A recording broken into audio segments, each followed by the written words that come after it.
a correr atrás de parceiros para poder ter um projeto em Joinville. Aí batemos em algumas portas e uma das portas que se abriu para nós foi o pastor Tito, lá do Colégio Bom Jesus, o ELUSC, né, que disse, não, vamos escutar o projeto. Né? E aí encaminhamos o projeto e ganhamos um edital.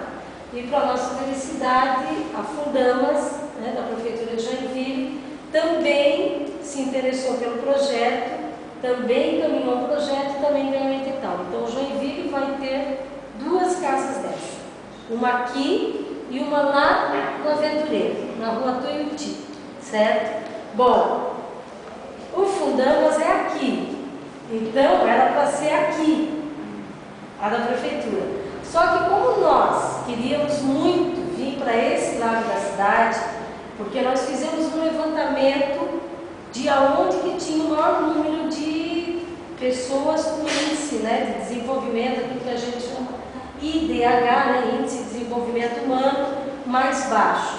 E nós vimos que nessa região aqui tem muitos loteamentos e que nós queríamos que a casa fosse aqui.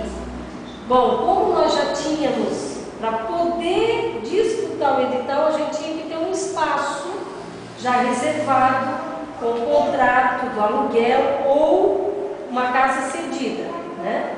E nós tivemos um dia para conseguir esse espaço aqui, porque nós tínhamos conseguido mais lá para frente, mas o pessoal de Brasília que veio não aceitou aquele espaço. Aí nós tivemos que encontrar outro espaço. Nós levamos um dia para a Viviane conseguiu, não, ali tem um espaço na rua principal e tal. Só que o espaço tinha que ter 300 metros quadrados.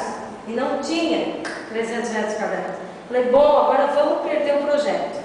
Né? O pessoal de Brasília disse, olha, se eles vão ter uma casa aqui, a Fundamas vai ter que ir para um outro lado da cidade, porque não poderia ter as 2 casas tão próximas. Né?